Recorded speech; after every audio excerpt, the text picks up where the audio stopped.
desejar de comemorar. Pelo contrário, nós temos que nos alegrar e muito, porque nós somos os únicos que têm um Senhor que vive para sempre. Nenhuma outra religião, nenhuma outra fé possui um Senhor que ressuscitou da morte. Só nós temos esse privilégio. Então nós somos os mais felizes. E por isso devemos celebrar, sim, celebrar a vitória de Cristo sobre a morte, a ressurreição e, portanto, a vida eterna que foi estendida a cada um de nós. Por isso, meu irmão, alegre-se. De fato, que a alegria, a paz, a graça do Senhor Jesus possa estar presente no seu coração, não só hoje, mas todos os dias da nossa existência. Eu queria compartilhar com os irmãos hoje, trabalhar um pouquinho o texto, está lá em Lucas, capítulo 24, que está projetado aí na tela aqui atrás, né? Nós vamos fazer a leitura rápida desses versos, Lucas 24, de 1 a 46, onde lemos: mas no primeiro dia da semana, alta madrugada, foram elas ao túmulo, levando os aromas que haviam preparado, e encontraram a pedra removida do sepulcro, mas ao entrarem não acharam o corpo do Senhor Jesus. Aconteceu que, perplexas a esse respeito, apareceram-se dois varões com vestes resplandecentes.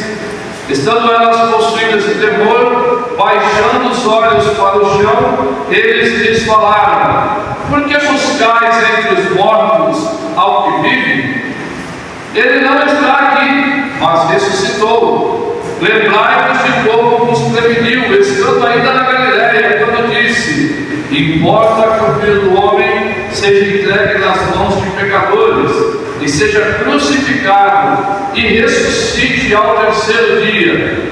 Então se lembraram das suas palavras, e voltando do túmulo, anunciaram todas essas coisas aos 11, e a todos os mais que com eles estavam.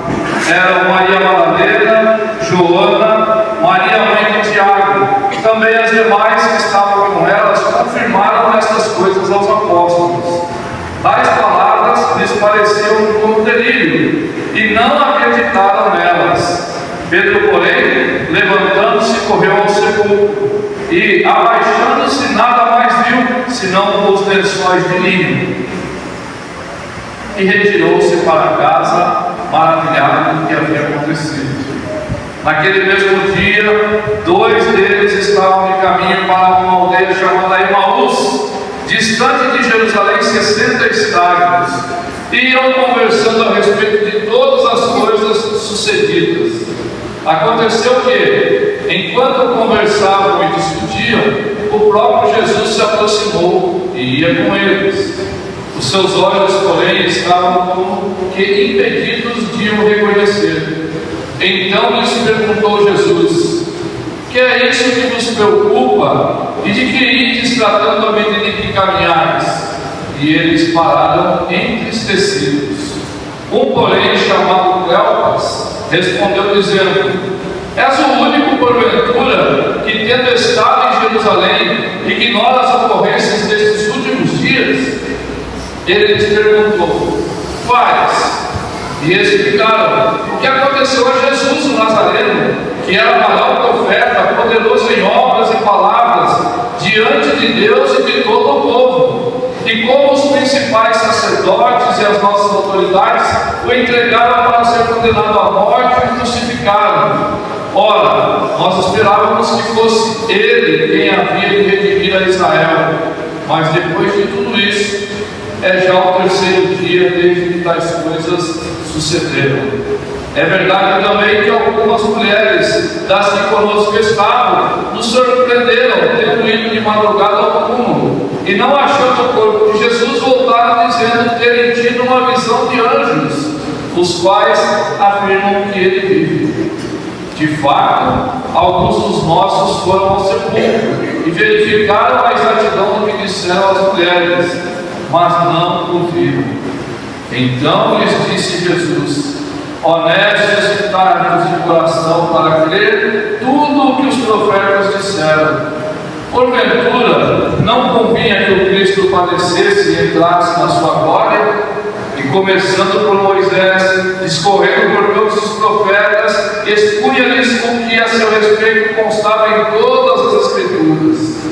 Quando se aproximavam da aldeia para onde iam, fez ele menção de passar adiante. Mas eles o constrangeram, dizendo: fica conosco, porque é tarde e o dia já declina. E entrou para ficar com eles. E aconteceu que, quando estavam à mesa, tomando ele o pão, abençoou-o, e tendo-o partido, lhes deu. Então se lhes abriram os olhos e o reconheceram, mas ele desapareceu da presença deles. E disseram um ao outro: porventura não nos ardia o coração quando ele pelo caminho nos falava, quando nos expunha as Escrituras? E na mesma hora, levantando-se, voltaram para Jerusalém, onde acharam reunidos os 11 e outros com eles, os quais diziam: o Senhor ressuscitou e já apareceu a Simão. Então os dois contaram o que lhes aconteceu no caminho e como fora por eles reconhecido no partir do pão. Falaram ainda essas coisas quando Jesus apareceu no meio deles e lhes disse: paz seja convosco. Eles, porém, surpresos e atemorizados, acreditavam estarem vendo um espírito. Mas ele lhes disse: por que estáis perturbados? Por que sobem dúvidas ao vosso coração? Vede as minhas mãos e os meus pés, que sou eu mesmo. Apalpai-me e verificai, porque o espírito não tem carne nem ossos. Daqueles apóstolos, mas também impacta a nossa. Em primeiro lugar, é bom lembrarmos que um ponto fundamental para a nossa fé é que as melhores notícias que o mundo já ouviu vieram do túmulo vazio. Não existe nenhuma boa nova maior do que essa. Não há nenhuma notícia até hoje divulgada no mundo todo que possa ser maior do que esta notícia que foi dada há tanto tempo atrás, mas que continua ecoando até os dias atuais. Jesus vive. Que grande notícia! Que notícia maravilhosa! Que notícia transformadora! Na verdade, a história da Páscoa não se fida com o funeral e nem com o contínuo pesar, mas sim com uma notícia alvissareira e cheia de alegria. Às vezes a gente lembra da Páscoa como sendo uma festa da libertação. Para o judeu, a saída do Egito e a promessa de uma nova vida, uma nova terra, uma nova morada. Essa já era uma boa notícia, mas a notícia de que Cristo vive suplantou essa em muito. Saber que nós ganhamos não só uma nova terra, mas um novo céu. Que temos agora a certeza de que vamos viver para sempre. Que nós não estamos presos aos nossos pecados, nem condenados eternamente por conta das nossas faltas. Porque esta é a mensagem central da ressurreição. Os vossos pecados estão perdoados, e a prova disso é que Jesus pagou o preço da sua falta, da minha dívida. Já não devemos mais, porque Cristo derramou o sangue. Mas se só tivesse derramado o sangue na cruz, ainda assim isto não seria suficiente, porque as Escrituras diziam que o verdadeiro Filho de Deus morreria, mas também ressuscitaria dos mortos. E se não houvesse ressurreição, não haveria esperança de salvação, não haveria chance nenhuma, meus queridos, de que nós pudéssemos ser perdoados e pudéssemos viver eternamente na presença e na graça do Deus vivo. Por isso, esta é a maior mensagem proclamada até hoje. Se os irmãos pararem e lembrarem do que nós acabamos de ler lá no comecinho, ele dizia que o túmulo estava aberto. Mas você já parou para pensar que o túmulo foi aberto de dentro para fora, ao contrário do que se esperava? O que os judeus tentaram dizer é que aquele sepulcro foi violado, que os discípulos foram lá de madrugada, enganaram os guardas, rolaram a pedra e tiraram o corpo de Cristo. Mas não é isso que a história conta para nós. O que a história diz é que ele estava lacrado. Ninguém mexeu naquele sepulcro. A pedra foi removida de dentro para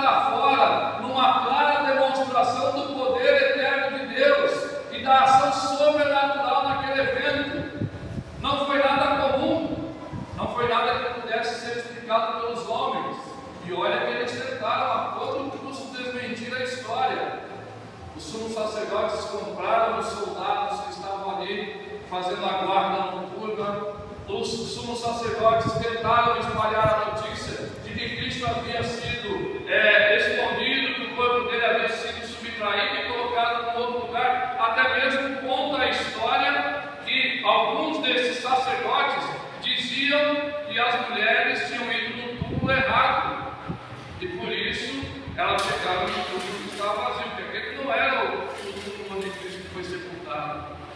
Mas nós bem sabemos que a verdade é que o túmulo foi aberto pelo poder sobrenatural de Deus, não por força de homens, não por vontade de homens, mas pela vontade do próprio Pai Eterno, que cumpriu aquilo que estava escrito lá nas Escrituras, como nós lemos nos profetas, nos salmos, nos grandes profetas.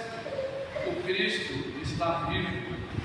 Jesus entrou na morte, meu querido, e é isso que nós temos que entender daquele evento do sepulcro. Jesus a si mesmo se entregou para a morte, entrou na morte para matar a morte e vencê-la, para tirar o aguilhão da morte, o instrumento que nos condenava, e ser a ressurreição e a vida. Jesus não foi morto, mas ele matou a morte. A morte não tem mais poder sobre você, nem sobre mim. Quem tem poder sobre nossas vidas é Jesus, porque ele ressuscitou e nos tomou em suas mãos. Por isso hoje nós não pregamos sobre um Cristo que esteve vivo e está morto. Nós pregamos sobre um Cristo que esteve morto e ressuscitou, e agora está vivo pelos séculos dos séculos. É uma inversão da ideia. Não pregamos o Cristo que esteve vivo e morreu, mas pregamos sobre o Cristo que morreu e está vivo. Qual outra religião tem esse privilégio? Qual outra religião pode falar que o seu grande mentor morreu e viveu? Eles podem dizer que eles viveram, morreram e continuam mortos. Mas nós temos a grande mensagem que o nosso Senhor viveu, morreu e reviveu, e continua vivo para sempre. Desta forma, pensando assim, eu quero analisar 3 verdades. O pessoal pode mudar agora o slide. Nós vamos dividir então em introdução, depois vamos ver primeiro a importância da ressurreição de Jesus, depois as evidências da ressurreição de Jesus, e o impacto dessa ressurreição em nossas vidas. Qual a importância da ressurreição? Precisamos chegar inicialmente a uma conclusão. A ressurreição de Jesus foi o melhor e mais bem arquitetado fraude, ou então é o fato mais extraordinário da história da humanidade. Ou nós vamos concordar com aqueles judeus e dizer: olha, tudo isso foi uma mentira, e uma grande mentira, tão bem montada e tão bem arquitetada, que enganou até hoje a humanidade. E vamos ter que dizer: não, Jesus não vive. Foi a melhor, as mais bem conseguiram confirmar as suas teses, não conseguiram provar e nem mesmo achar o corpo de Cristo. Ontem eu estava assistindo um filme em casa com a minha esposa e falar a ressurreição. E num dado momento lá do filme, logo após a morte de Cristo, aparece eles retirando os 2 corpos dos ladrões na cruz e jogando numa vala que ficava próximo ali ao Gólgota, que era um lugar destinado a estes homens porque eles eram malfeitores, e portanto, por serem malfeitores, não tinham pessoas para requerer o corpo deles. A família tinha medo de pedir, porque eles sabiam dos castigos que eram impostos pelo exército romano. Familiar de malfeitor era mal visto na sociedade. Então, se eles tinham parentes, ninguém se apresentava para pedir o corpo de volta, para poder sepultar ele de uma maneira digna. Mas o corpo de Cristo foi requisitado. Aquele homem vai, gentilmente segue o seu sepulcro. Jesus é retirado da cruz, é levado lá para o sepulcro, onde foi colocado ali para repousar naquele período da morte. Então o nosso Cristo foi enterrado, o corpo dele não foi jogado, não sumiu. Depois, quando foram ao túmulo e acharam vazio, tentaram dizer que de fato esse corpo tinha sumido. Mas mas ele não subiu. Nós vamos ver ao longo do estudo que ele aparece várias vezes e comprova que de fato ele não havia desaparecido, mas estava bem vivo, bem presente e atuante como está até hoje. Então, se nós não vamos compactuar com a história mais bem arquitetada de fraude, temos que compactuar com a outra história, que é da grande vitória de Cristo sobre a morte, um fato verídico e um fato que nos dá imensa alegria e prazer. Com a ressurreição de Cristo, lembre-se, a igreja ganha força e fica de pé. Se você lembrar, o que aconteceu logo após a morte de Cristo? Os discípulos se esconderam. Aqueles que estavam andando com Cristo ficaram com medo, temeram por suas vidas, que fossem os próximos a ser perseguidos, encarcerados e tirados a vida. Então eles fogem, se escondem por um tempo.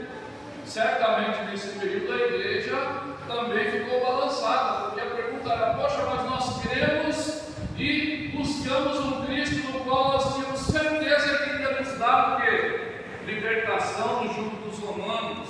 Queria instaurar um reino de poder, um reino que iria mandar em toda essa região, iria quebrar essa tradição de escravidão que estava vindo sobre Israel, iria libertar os judeus e também os crentes em Cristo Jesus. Muitos ali acreditavam que literalmente Cristo assentaria no trono de poder, no trono terreno, instalaria ali uma grande nação que governaria durante muito tempo a face da terra. Mas quando viram que Cristo morreu, e a gente viu isso na palavra daqueles homens no caminho de Emaús, né? Esses heróis, já faz 6 dias, nós estamos esperando, porque ele prometeu que iria fazer uma revolução conosco, que nós iríamos realmente dominar, mas isso é o que eles entenderam. Mas até agora não aconteceu nada. Então, de certa forma, a igreja foi enfraquecida nesse primeiro momento. Daí a grande importância da ressurreição. Você já pensou, meu querido, se Cristo não ressuscitou, como fica a sua fé? Se uma das pilastras da nossa fé é exatamente a vitória de Cristo sobre a cruz. Se o corpo de Cristo foi escondido, se o corpo de Cristo foi ocultado por alguém, você crê em uma história, numa fábula. O que lhe garante que você vai ser salvo? Por isso nós precisamos parar e pensar bem, lembrar que, ao contrário de enfraquecer a igreja, a ressurreição vem para fortificar, vem para dar força àqueles que buscavam a Cristo, para lembrar que sem a ressurreição a igreja não pode viver, e ela não viveria, não chegaria até aqui. A igreja só tem sobrevivido e chegado, porque de fato Cristo ressuscitou dos mortos. E essa é a grande importância da ressurreição. O cristianismo não pode existir sem a ressurreição. E o apóstolo Paulo, tratando deste assunto em suas cartas, nos mostra 7 itens importantes. Primeiro, os nossos pecados foram perdoados. Por quê? Porque Cristo ressuscitou dos mortos. Por isso a ressurreição é importante, porque senão os seus pecados não podem ser perdoados. Porque Jesus ressuscitou, temos uma fé alicerçada em um sólido fundamento. Qual é o fundamento? Que Cristo de fato é o Filho de Deus, porque essa é a promessa das Escrituras. Quem é que teria poder sobre a morte e ressuscitaria? Somente o Filho de Deus, o próprio Deus. Se nós não cremos na ressurreição, se ela não aconteceu, então aí nós temos que ficar que nem os judeus, aguardando até hoje a vinda do Messias. Seria uma fé muito vaga, muito insustentável, mas porque Jesus ressuscitou, nós temos uma fé alicerçada neste sólido fundamento. Jesus Cristo é o Senhor da igreja. Jesus Cristo é o verdadeiro Filho de Deus. Jesus Cristo é o verdadeiro Salvador. A terceira verdade nas afirmações e nas cartas de Paulo sobre a ressurreição é que porque Jesus ressuscitou, a nossa pregação é poderosa e frutífera. porque é pelo poder da pregação que nós falamos da ressurreição. E lembre o que as Escrituras falam: é pelo ouvir que vem o quê? A fé. Se Jesus não ressuscitou, o que nós pregamos não tem valor. Ele diz: todos nós aqui somos testemunhas de que Cristo verdadeiramente ressuscitou. Verso 36. Esteja absolutamente certo, pois toda a casa de Israel, de que a este Jesus, que vós crucificastes, Deus o fez Senhor e Cristo. Meu querido, você acha que se Pedro tivesse pronunciado isso e Jesus não tivesse morrido, ele não teria sido preso? Ele não teria sido desmentido em público? Porque ele não estava falando só para os apóstolos, ele estava falando em público para uma grande multidão. Mas quem é que ousaria chegar ali no meio desse discurso e dizer: olha, o que você está dizendo é mentira, nada disso é verdade, Jesus não ressuscitou não. Vocês mesmos é que esconderam o corpo de Cristo, mas com poder e com autoridade ele dizia: Jesus ressuscitou, e nós que estamos aqui somos testemunhas presenciais, populares, de que Cristo ressuscitou dos mortos. E ninguém vai poder ocultar essa mentira, ou inventar uma mentira sobre isso, porque a verdade é que Cristo ressuscitou. Nem Romanos, nem os sumos sacerdotes tiveram coragem de prender a Pedro e acusá-lo de mentira ou de blasfêmia, porque eles sabiam que era verdade. E aqueles que estavam com Pedro, ouvindo a mensagem, também sabiam que era verdade, porque viram as aparições de Cristo, tiveram contato com o Cristo ressurreto, continuaram a acompanhar os milagres que Jesus fez entre a sua ressurreição e a ascensão, e certamente não foram poucos, foram muitos, e muitas vidas também foram animadas pela ressurreição de Cristo. Pessoas que estavam desgostosas, entristecidas, sem esperança, agora viram a esperança renascer. Meus irmãos, se Cristo não houvesse ressuscitado, sem dúvida, as pessoas já teriam, de alguma forma, apresentado provas de que isso era mentira.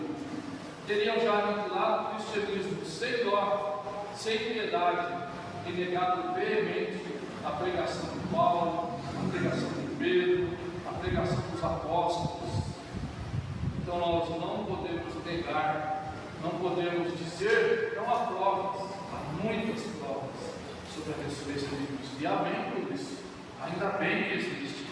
E finalmente, o terceiro ponto nosso dessa noite: o impacto da ressurreição.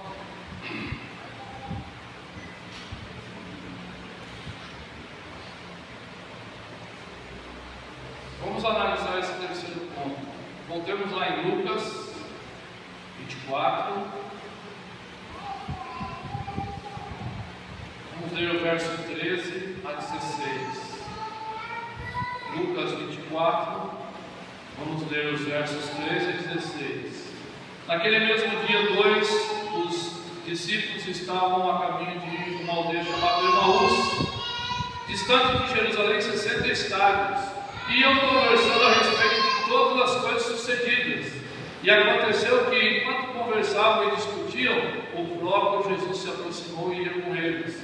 Seus olhos, porém, estavam como que impedidos de o reconhecer.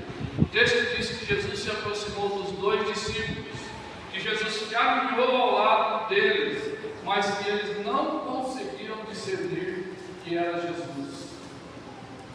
E esse é o primeiro impacto da ressurreição de Cristo. Ele faz com que quem anda com ele perceba que ele está presente. Então quer dizer que não era Jesus? Não. Quer dizer que Jesus endureceu momentaneamente o coração deles, para eles não entenderem. Mas à medida em que Cristo foi citando as Escrituras, foi falando dos profetas, foi falando dos salmos, e a gente vê isso aqui no texto, e Jesus citou as Escrituras, relembrando eles de tudo o que havia sido dito acerca de Jesus. aquelas palavras foram penetrando no coração daqueles 2 discípulos. Isso mostra também que, apesar dos discípulos terem estado com Cristo, não haviam ainda entendido plenamente o significado das Escrituras. Hoje de manhã nós estivemos falando um pouquinho sobre isso lá em João 13, né? Quantas pessoas estão dentro da igreja, ouvindo o Evangelho da salvação, ouvindo o anúncio da ressurreição de Cristo, mas ainda tem o seu coração endurecido, não conseguem acreditar, ou pior, não conseguem viver. Aí você fala, mas é possível isso? E a Bíblia diz que sim, é possível. É possível que você olhe para as Escrituras, é possível que você leia as Escrituras, mas não compreenda ela. Por isso é importante estudar as Escrituras, mas mais do que isso, pedir a Deus discernimento, para que você consiga compreender estas palavras, e estas palavras penetrem no seu coração e na sua mente, meu querido. Não adianta ler a Bíblia como um livro. Conheço muitas pessoas que fazem a leitura anual da Bíblia como se estivessem lendo um livro de romance. Não é desta forma que Jesus ensina que nós temos que ler a palavra, mas com oração, pedindo a Deus direção, pedindo a Deus compreensão destas palavras, abrindo o nosso coração para que essas palavras possam criar raízes profundas ali dentro. Lembra que depois, lá no final da caminhada, qual é a pergunta que o discípulo faz ao outro? Seu coração não ardeu quando ele falava dessas palavras? E essa é a grande diferença de realmente entendermos o Evangelho, meu querido. O impacto da ressurreição de Cristo se dá quando o nosso coração começa a arder pela palavra de Deus. Quando nós lemos a palavra, aquela palavra começa a tomar corpo, forma dentro de nós. Quando nós começamos a entender que não são meras palavras, mas são palavras de vida e para a nossa vida. Em abundância. Por que nós insistimos tanto em demorar a crer? Depois disso que ele apareceu também aos 7 apóstolos lá no mar da Galileia, e estando lá na praia, vendo os apóstolos, disse: joga a rede.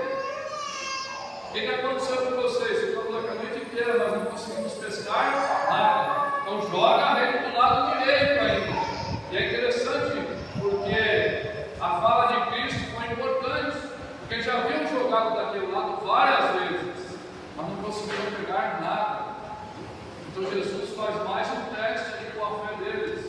Olha, se vocês confiam em mim, joga ali do lado dele, porque vocês vão ver que a rede vai vir cheia de peixes. Imagina aqueles homens que passaram a noite inteira tentando, não sei se vocês já foram pescar, mas eu gosto às vezes de pescar. Eu vou lá, jogo uma vez, jogo duas, jogo três, não vem nada, dá vontade de juntar tudo embora, né? Mas o bom pescador não pode fazer isso, tem que continuar ali, não dá para desistir. E eles lançaram a rede, e diz que nunca pegaram tanto peixe quanto naquele dia. Eles tiveram dificuldades a puxar a rede de volta para o barco, de tanto peixe que havia naquelas redes. Então Jesus aparece àqueles homens e de novo manifesta a graça de Deus na vida daqueles homens. Depois aparece a Paulo também, já num tempo mais distante um pouquinho. Depois aparece a Estevão e por fim a mais de 500 irmãos na ascensão. Então olha quantas testemunhas nós podemos anotar e relacionar. E dizer, olha, como é que você ainda não crê nisso? E uma das provas principais, meus queridos, você acha que se de fato Jesus não tivesse ressuscitado dentre os mortos, aqueles judeus, aqueles sacerdotes, aqueles governadores de Roma, não teriam feito de tudo para negar a esse evento? Certamente eles buscaram em todos os lugares possíveis. Foram em covas, a história, Flávio José conta isso também, né? Que eles foram em vários lugares, abriram vários túmulos, prenderam várias famílias que tinham tido parentes mortos recentemente, entrevistaram essas pessoas para ver se não tinham trocado o corpo, se não tinham escondido o corpo de Cristo. Então eles tentaram de todos os jeitos negar a ressurreição de Cristo. fato Cristo não tivesse ressuscitado, não tenho dúvida que esses homens antigos teriam comprovado isso, desfilado na rua com o corpo de Cristo para dizer: está vendo? É tudo mentira. Eles criaram uma história só para dizer que esse era o Filho de Deus, mas não é. Então parem de crer. A igreja continuou a crescer. E exatamente por crer que Cristo ressuscitou dos mortos, a igreja foi ganhando força. E quanto mais os romanos e os sumos sacerdotes apertavam a igreja, mais eles criam. E a partir do advento da ressurreição de Cristo, esses homens ganharam ainda mais força, porque a fé deles foi impulsionada. Eles perceberam que realmente cumpriu as Escrituras, e de fato tudo aquilo que Cristo falou acerca de si era a mais pura verdade. Por isso nós vamos ver lá em Roma, quando os cristãos foram levados naqueles ginásios, naquelas arenas, eles não titubearam e continuaram falando: nós cremos em Cristo, nós cremos que Jesus é o Senhor, e nós não vamos abrir mão dessa verdade. Podem tirar a nossa vida, podem bater, podem fazer o que vocês quiserem, mas como nós vamos abrir mão deste presente que Deus nos deu, foi a vida em Cristo Jesus. E nós ainda perguntamos: será que existem evidências? Talvez alguns aqui ainda estejam esperando evidências para crer e confirmar a sua fé em Cristo. Mas, meu querido, nós já temos milhares de evidências acerca da ressurreição de Cristo. Por isso você pode, com toda a alegria e com toda a força do seu coração e da sua mente, dizer: eu creio no Cristo ressurreto, e eu tenho certeza que as Escrituras se cumpriram e irão se cumprir até o fim.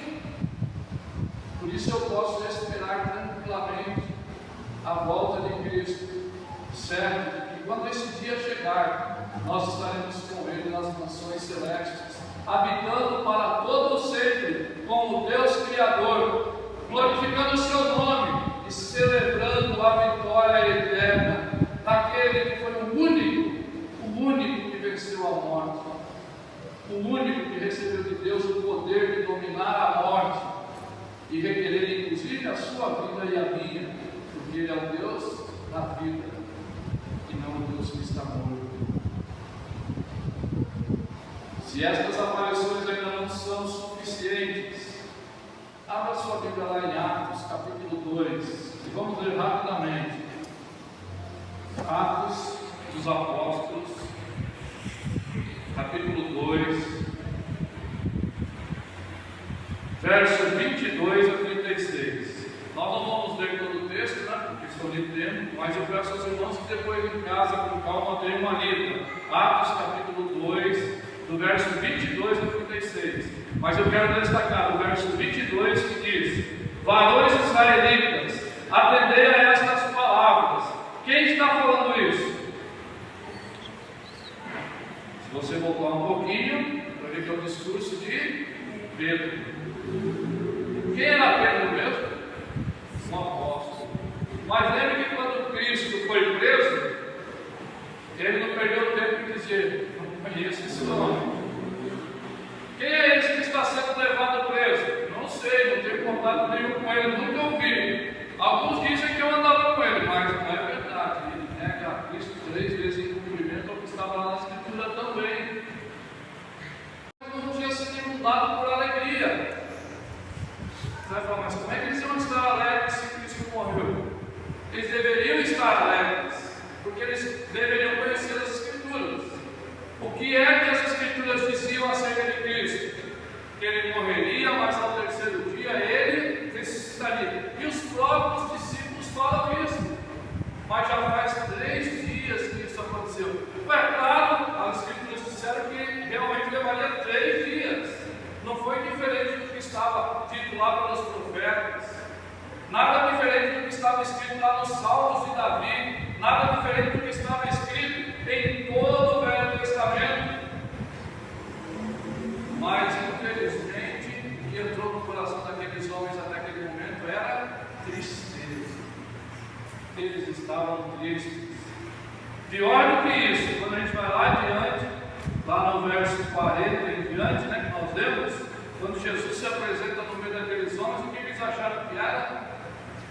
No Espírito. Se você lembrar do sermão, ou melhor, da abertura da escola dominical que nós fizemos há 2 domingos atrás, quando Jesus aparece aos seus apóstolos lá no mar da Galileia, qual foi a primeira fala deles? Estamos vendo um fantasma, porque estava vendo um vento que agitava, uma tempestade forte, e ao invés de eles crerem que era Cristo, seu Senhor, eles imaginaram que era um fantasma. Infelizmente, muitos crentes ainda estão vivendo debaixo de dores, de sofrimentos. Muitos crentes, ao olharem para Cristo, ainda imaginam que ele é um fantasma. Muitos estão buscando aí em outros lugares espíritos que possam fazer o que somente Cristo faz. Em nenhum lugar, nenhum espírito poderá dar vida, porque eles estão mortos. São espíritos sem vida. São espíritos que já têm um futuro decretado, a morte eterna.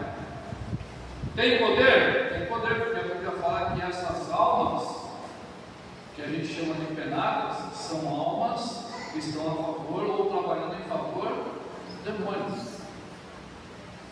Mas já são almas que estão condenadas. É isso que a Bíblia fala, o que aguarda elas é a morte eterna. E há muitos que preferem seguir esses espíritos, mas tem dificuldade em seguir aquele que é o Filho de Deus, que não é um espírito, é o próprio Filho de Deus encarnado, que deu provas, que pode ser tocado, que pode ser abraçado, que comeu com os apóstolos, que andou com os homens, e ele disse: eu trouxe vida. E esses homens estão buscando a vida nos lugares errados. Muitos de nós ainda estão conversando sobre os seus problemas, olhando para esse mundo com pessimismo. Nossa, não tem mais jeito. De que adianta a gente pregar como igreja? O mundo está cada dia pior. Para que eu vou sair da minha casa e pregar o Evangelho se as pessoas não acreditam mais em Cristo? Cada dia tem mais roubo, cada dia tem mais enchente, cada dia tem mais gente morrendo de doença, cada dia tem mais doença. Os caras olham e só veem coisa ruim, gente. Que tipo de crente é esse? A ressurreição de Cristo não era para ser uma surpresa se aqueles discípulos e outras pessoas daquela época tivessem lido corretamente as Escrituras. Era para eles terem lido, era para eles terem sentido de alegria, não de tristeza, como disse o texto aqui. Eles estavam tristes. Não, era para eles estarem alegres, porque eles estavam esperando a ressurreição, e a ressurreição aconteceu. Muitos de nós ainda andam tristes, porque não entenderam que creem no Cristo vivo. Quem é que tem poder para mudar a sua vida, meu querido? Não é a igreja presbiteriana, não é o pastor Márcio, não é o pastor Evanildo. Quem tem poder para mudar a sua vida é Cristo Jesus. Quem pode dar alegria ao seu coração é Cristo, e só Ele tem esse poder, porque só Ele venceu a morte. Mas pare de encher a sua mente, pare de encher o seu coração com coisas trágicas, com coisas ruins. Substitua esses sentimentos pela alegria da vitória em Cristo. Está difícil, mas você pode dizer para os seus problemas: o meu Deus é maior do que tudo. O meu Deus venceu a morte. Você acha que Ele vai vencer essa dívida? Você acha que Ele vai vencer a enfermidade? Mas e se eu não melhorar? E se a enfermidade tirar a minha vida? Ainda assim você pode dizer aleluia, porque a morte vai chegar para todos nós, mas a morte não é o final do nosso ciclo, é o início de um novo ciclo. Então morrer, todos nós vamos morrer. Não precisa se assustar. Eu sei que a morte traz medo ao nosso coração, traz dúvidas, mas mais do que isso nós temos a certeza que nós temos um Cristo que venceu a morte, e como Ele, nós também ressuscitaremos e viveremos eternamente. A morte já não é mais eterna para os que creem em Cristo Jesus. A morte será eterna para os que morrerem sem Cristo. Esses têm que temer a morte, porque para eles será um tempo de condenação, mas para nós é o tempo da vitória. Nós temos que aprender, meus irmãos, a estar contente. É isso que Paulo falava: aprendi a estar contente em toda e qualquer circunstância. circunstância, seja na amargura ou na alegria ou na felicidade, seja nos tempos de bonança ou nos tempos onde as coisas estão muito difíceis, mas nós não podemos perder a esperança em Cristo. Infelizmente, a gente ainda vê alguns crentes aí que parecem o par de livro. Lembra o desenho que tinha com o Melinha? Ele via, ó dia, ó céu, nada dá certo, tudo é ruim. O governo que ele falava na uma ideia, não, vai dar certo, não, ó céus, ó dia, não adianta porque tudo vai dar errado. Tem tanto crente vivendo assim, não, mas não adianta, Deus não vai dar jeito na minha vida, não vai funcionar, nada vai mudar. Para com isso, meu querido. Jesus